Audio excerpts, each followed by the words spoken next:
सोमवार के दिन भगवान शंकर को अगर जल चढ़ाया जाता है तो हमारे घर में शीतलता का अनुभव होता है।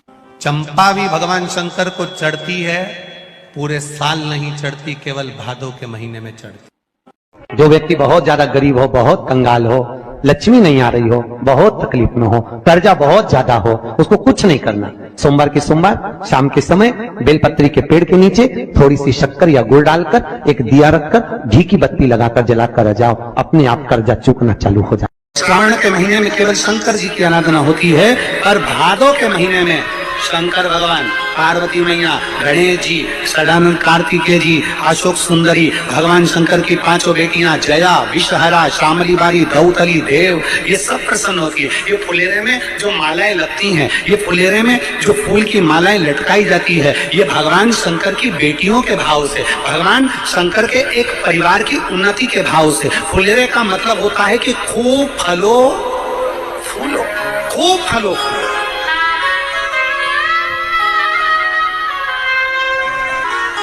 जितना आनंद ले सकते हो उतना जीवन का आनंद प्रयास करना। दूध अगर प्राप्त हो जाए, के पत्ते से दूध कटोरी में लेकर मात्र बेलपत्री के पत्रे से एक एक बूंद, अगर दूध आप एक बूंद अगर ज्यादा ना मिला हो, एक चम्मच भी अगर आपको दूध देसी गाय का मिल गया हो, बेलपत्री के पत्ते से तुम्हारे घर के अंदर अगर शिवलिंग है या मंदिर में शिवलिंग है या तुम्हारे नजदीक में कोई शिवलिंग है, उस पर बूंद बूंद एक एक बूंद अगर शिवलिंग पर दूध समर्पित कर रहे हो, श्री शिवाय नमस्तुभ्यम, नमः शिवाय, या षडाक्षर मंत्र ओम नमः शिवाय, या 33 अक्षर का मंत्र महामृत्युंजय मंत्र, इसका स्मरण कर कर शिव जी पर देसी गाय का दूध समर्पित कर कर इस बेलपत्री को अशोक सुंदरी वाली जगह पर अगर आप समर्पित कर देते हैं, फिर आप जिस भी चीज के लिए अप्लाई करें, मेरा देवाधिदेव महादेव आपका हाथ पकड़कर खींचकर आगे बढ़ा ही दे।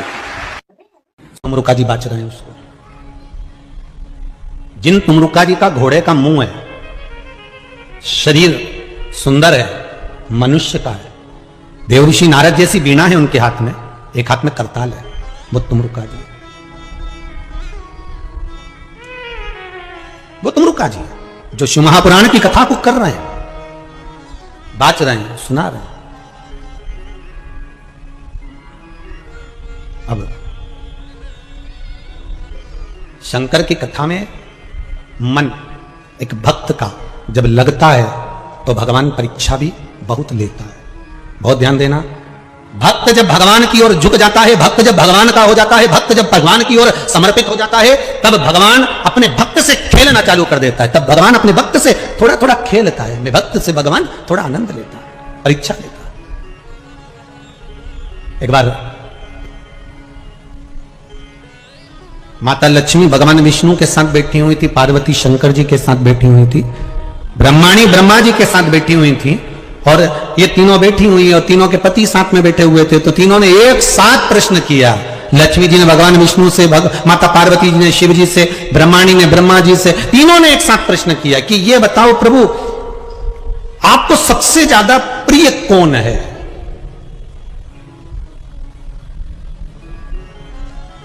और प्रभु ये भी बता दीजिए कि आपसे बड़ा कौन है? अब भगवान से बड़ा कौन हो सकता है? आपसे बड़ा कौन है? तो भगवान विष्णु और भगवान शंकर और भगवान ब्रह्मा तीनों एक साथ बोल दिए, हमसे बड़ा हमारा भक्त होता है, हमारा भक्त हमसे बड़ा है।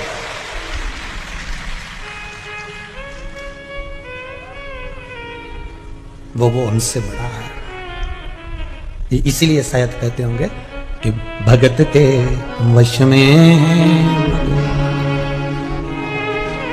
इसीलिए कहते होंगे श्री शिवाय नमस्तुभ्यम कर चिपका कर देखिए, एक बार अपने द्वार पर अपनी चौखट पर लिख कर देखिए, घर का वाइब्रेशन क्या कहता है। 6 महीने अंदाजा लगाना, पर्चे पर लिखना, इतनी तारीख को चिपकाया था, मेरा आज 6 महीने के अंदर कितने शुभ कार्य हुए हैं, कितने मंगल कार्य हुए हैं, मेरे घर की आवक बढ़ी कि नहीं बढ़ी, मेरा वैभव बढ़ा कि नहीं बढ़ा, मेरा घर में शांति बढ़ी कि नहीं बढ़ी। उस श्री शिवाय नमस्तुभ्यम बोलने वाले का मुख का दर्द। क्यों, किस लिए लिखना?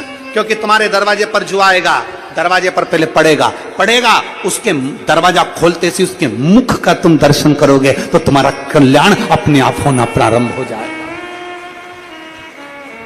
आपके दरवाजे पर श्री शिवाय नमस्तुभ्यम लिखा है, किसी ने दरवाजा बजाया, बेल बजाई, घंटी बजाई और आपके दरवाजे पर आकर खड़ा हुआ, उसने सबसे पहले क्या पढ़ा? बोलो जम के। सबसे पहले पढ़ा उसने श्री शिवाय नमस्तुभ्यम। उसका पढ़ते सी उसके मुख का दरवाजा खोलते सी दर्शन करोगे, अपना कल्याण हो रहा है, अपना स्वयं का कल्याण। स्कंद पुराण कहती है, जिस व्यक्ति पर कर्जा बहुत ज्यादा मात्रा में हो जाता है और कर्जा चूकता नहीं है, आप बहुत प्रयास कर लिए, करोड़ों रुपए का कर्जा हो गया, यहां से लिया वहां दिया, वहां से उठाया वहां दिया, वहां से उठाया वहां दिया, तो निवेदन है कभी मौका लगे, कर्जा मुक्ति के लिए सारे वृक्षों में अगर कोई श्रेष्ठ वृक्ष माना गया है तो वो बट का वृक्ष माना गया महाराज। इसलिए प्रशासनिक कार्य के लिए, मानसिक टेंशन में, परेशानियों में बटकेश्वर महादेव का स्मरण किया जाता है। और यदि निवेदन करूंगा बहुत ज्यादा, यदि आपको कर्जा हो गया, बहुत ज्यादा कर्जा हो गया और वो कर्जा चूक ही नहीं रहा, तो थोड़े दिन बड़ के पेड़ के नीचे आप बटकेश्वर महादेव के लिए 1 लोटा पानी, उसमें थोड़ा सा पिसा हुआ चावल पीस के गला लेना, चावल को और पीस लेना, पीस के उस पानी में मिला लेना और मिलाकर उसमें थोड़ी सी हल्दी पीसी हुई डालकर बटकेश्वर महादेव के नाम से बड़ के पेड़ के नीचे अपनी कामना कर जो कर्जा हुआ है उस कर्जे का भान देते हुए, स्मरण देते हुए छोड़ दीजिए। महाराज 2 या 3 सोमवार एक ही जगह पर करना, 3 सोमवार बाद वहीं से बड़ के पेड़ की थोड़ी सी जड़ उठा लाना और उस जड़ को एक कोई धागे में बांधकर या तो अपनी गले में डाल लो या अपनी जेब में पटक लो, उसको थोड़े दिन पटक कर रखना, लगभग 2 से 3 महीना पटक कर रखो। वो जड़ जैसे बड़ का पेड़ विस्तार होता है, पानी गिरे ना गिरे, जल वृष्टि हो ना हो, गर्मी पड़े ना पड़े, उसको कोई फर्क नहीं पड़ता, बड़ का वृक्ष आप रूप फैलता जाता है, उसकी जड़ें अपने आप प्रबल होती है। उसी तरह ये बटकेश्वर महादेव कहीं से भी अगर जड़ आपके पास में रखी है 1 महीना, 2 महीना, 3 महीना तक, तो ये जड़ अपने आप लक्ष्मी को पकड़कर खींच कर लाती है और कर्जे से मुक्त कर दे। बटकेश्वर महादेव का स्मरण सुख का देना हो। महाराज ऐसा कोई कार्य नहीं जिसमें पशुपति व्रत लाख ना करो, बस दिल से अगर आपने पशुपति व्रत करा है, बाबा विश्वनाथ के 5 पशुपति व्रत होते हैं, किसी भी सोमवार से चालू कर सकते हैं। बस करना क्या है, सुबह पूजन की थाली लगाकर लेकर जाना है, शंकर भगवान के शिवलिंग की पूजन करना है, मंदिर में अभिषेक पूजन करो, वो थाली वापिस लेकर आ जाओ, घर में रख दो। उसी थाली में शाम के समय प्रदोष काल में सूर्य डूब रहा हो, उसके कुछ ही समय के बाद आप आनंद में 6 दिए घर से लेकर जाओ, थोड़ा सा मीठा बनाकर लेकर जाओ और 5 दिए शंकर जी के मंदिर में लगाओ। पूजन करने के बाद में मीठे के 3 हिस्से कर दो, 2 हिस्से बाबा के मंदिर में अलग अलग रखिए, एक ही प्लेट में 2 हिस्से नहीं रखना है, दोनों हिस्सों को अलग अलग कटोरी में, अलग अलग दोने में, अलग अलग प्लेट में बाबा को रख दो और एक हिस्सा, एक दिया लेकर आ जाइए। घर के दरवाजे में प्रवेश करते समय राइट भाग में एक दिया घी का लगा दीजिए, जो लेकर आए मंदिर से, उसको जला के नहीं लाना है, वहीं पर जलाना। दरवाजे के पास आराम से बैठो, दिया जलाओ और प्रसाद लेकर अपनी कामना कर घर के अंदर सीधा पांव रखकर अंदर चले जाओ। सवेरे फरियाल करो, शाम को भोजन करो। जब भोजन करो उस समय पर जो मीठे का आपने भोग लगाया था भोलेनाथ जी को, जिसका एक हिस्सा लेकर आए हो, सबसे पहले भोजन में वो हिस्सा खा। प्रसाद का जो हिस्सा लेकर आए हो उसमें से किसी को वो हिस्से में से प्रसाद नहीं देना, चाहे घर में बच्चे हो चाहे बड़े में। आपको ज्यादा प्रसाद ले जाना तो अलग से ले जाओ, पर उस हिस्से में से किसी को प्रसाद ना देना। और वो प्रसाद पहले पाकर फिर आप भोजन प्रसादी ग्रहण करें। पर इसका नियम यह है कि प्रसाद जब आप लेकर आते हैं, आपको पहले भी कथा में कहा कि शंकर का प्रसाद रात भर नहीं रखा था। जितनी जल्दी आप प्रसाद का हिस्सा लेकर आए हैं, आधे घंटे के अंदर, पौन घंटे के अंदर आपको वो प्रसाद पाना है और भोजन करना ही है। ये नहीं कि सब आएंगे, इंतजार कर रहे हो, 10 बज गई, 11 बज गई, प्रसाद आपका इंतजार कर रहा है। जो प्रसाद है वो आपकी प्रतीक्षा कर रहा है, आपकी बाट जो रहा, आपका इंतजार कर रहा है। ये नहीं होना चाहिए। महाराज कितना सुंदर कहा है शास्त्रों में कि केवल एक देव अधिदेव महादेव एक ऐसे होते हैं जिनका प्रसाद रात भर नहीं रखा था। कहां से लिया है? प्रसाद लाकर ताजा रहता है जब तक आप खाते हैं, फिर वो फ्रिज में रख देते हैं। फ्रिज में रखा किसी ने खाया नहीं खाया, जितने समय तक फ्रिज में प्रसाद रखा रहता है वो इंतजार करता है कि कोई मुझे प्रसाद भक्षण करे। प्रसाद का मतलब होता है प्रभु का साक्षात दर्शन।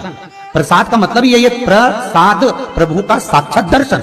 वो रखा जब ज्यादा समय हो जाता है तो घर में वो कष्ट प्रदान करने लगता है। हमेशा याद रखो, प्रसाद जैसे ही आए उसका सही समय पर उसको पाओ। रखे हुए प्रसाद पड़ा हुआ है, फ्रिज में रखा हुआ है, बेटा खाएगा, बहू खाएगा, ये खाएगा, वो खाएगा, फिर धीरे धीरे वो बद्दुआ देना प्रारंभ कर देता है, जिससे घर में बड़ी बीमारी फैलने लगती है, बड़ा रोग आने लगता है। तो लोग सोचते हैं हमारे घर में ना तो हम कोई नशा करते हैं, ना हम कोई चीज खाते हैं, ना हम बाजार का खाते हैं, फिर रोग कहां से आता, फिर बीमारी कहां से आती? अर्थात वो बद्दुआ देता है।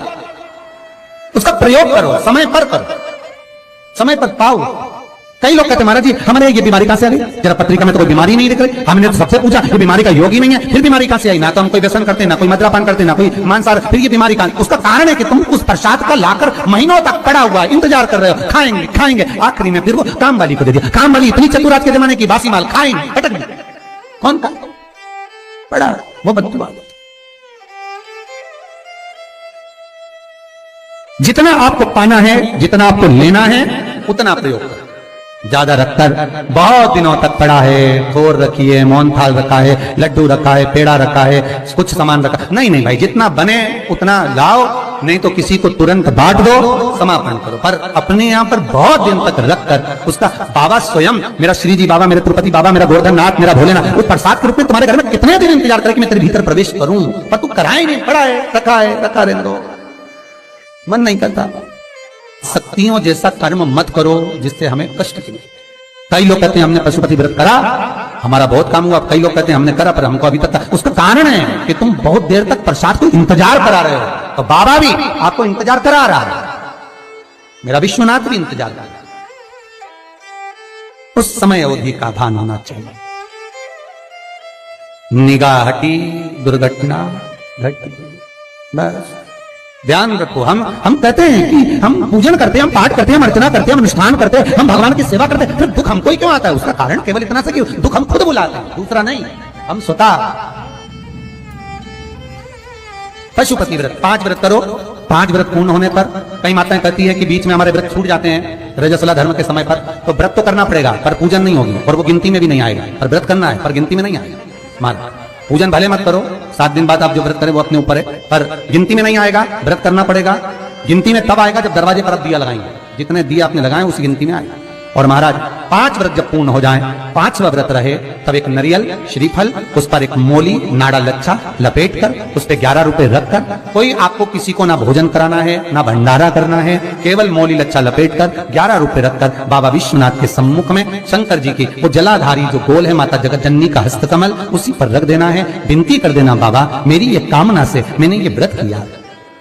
जो पशुपति व्रत स्कंद पुराण में, लिंग पुराण में, नर्मदा पुराण में, शिव महापुराण में, पद्म पुराण के अंदर वर्णन किया, वो व्रत मैंने किया। बाबा मेरे इस व्रत को स्वीकार करना, मेरी कामना पूर्ण करना। बाबा को झोली पसार कर प्रणाम करो और अपने घर को चल जाओ। बस यही 5 व्रत का विधान। पशुपति व्रत ऐसा कोई काम नहीं जो ना हो, बस दिल से अगर व्रत किया है तो बाबा मनोकामना पूर्ण तो करे ही। आप हमारे घर के, चाहे घर की धर्मपत्नी हो, चाहे भांजे हो, कोई प्रॉब्लम होती है मुझसे कह देते पशुपति व्रत कर हो जाए। बस पशुपति व्रत में आपका भाव शुद्ध होना चाहिए। निर्मल चित्त निर्मल मन सो मोहि पावा, मोहि छल छिद्र कपट ना भावा। निर्मलता के भाव में भगवान मिल सकता है। और फिर निवेदन करूंगा, 1 लोटा पानी चढ़ाओ ना चढ़ाओ, पर बाबा से दिल से आप मिलो तो एक बार, दिल से उससे कहो तो। शिव शंकर का पशुपति व्रत केवल संसारिक मनुष्य ही नहीं करता, ये पशुपति व्रत देवता भी करते। देवता शिव साधारण नहीं है महाराज, उसका स्मरण मात्र। मां पार्वती कोई बेसन का, आटे का उपटन नहीं लगाती थी। मां पार्वती गाय के गोबर को अपने तन पर लगाती थी। उस गोबर का उपटन जो निकाला गया, उससे एक पुतला तैयार करा जिसको गणेश जी कहा गया। इसलिए हमारे हिंदू धर्म में लोग कहते हैं गोबर गणेश। माता पार्वती ने अपने तन पर से जो उपटन निकाला था, वो गाय का जो गोबर मां पार्वती अपने तन पर लगाती थी, उस गोबर से जो उपटन बना, उस उपटन का गणेश निर्माण हुआ, वही गोबर गणेश कहलाता। शादी ब्याह में आज भी गोबर गणेश को पूजा जाता है। शंकर को आधा चावल का दाना नहीं चढ़ता, आपको मालूम होगा। शंकर को आधा चावल का दाना नहीं चढ़ता। शंकर को कूटा हुआ नारियल नहीं चढ़ता।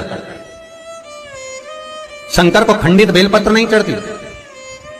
शंकर को टूटा हुआ फल नहीं चढ़ता। शंकर को अगर किसी ने एक केले के 2 टुकड़े कर चढ़ा दिए तो वो चढ़ेगा नहीं। शंकर को अगर एक सेब में से 2 टुकड़े करके चढ़ा दिए चढ़ेगा नहीं। शंकर को नारियल फोड़ कर चढ़ा दिया वो चढ़ेगा नहीं। शंकर को बेलपत्र खंडित चढ़ा दी चढ़ेगी नहीं। शंकर को टूटा हुआ चावल चढ़ाया चढ़ेगा नहीं। अर्थात शिव महापुराण की कथा कहती है कि शंकर को आधा चाहिए ही नहीं, शिव को पूर्ण समर्पण चाहिए, तब शंकर प्रसन्न होता। शिव जब प्रसन्न होगा जब आपकी पूर्णता रहेगी। इसलिए चावल का दाना भी आखा, श्रीफल भी आखा, फल भी आखा, केला भी आखा। जो तुम दे रहे हो भगवान को भले मत दो, पर जो देना है वो आखा ही देना।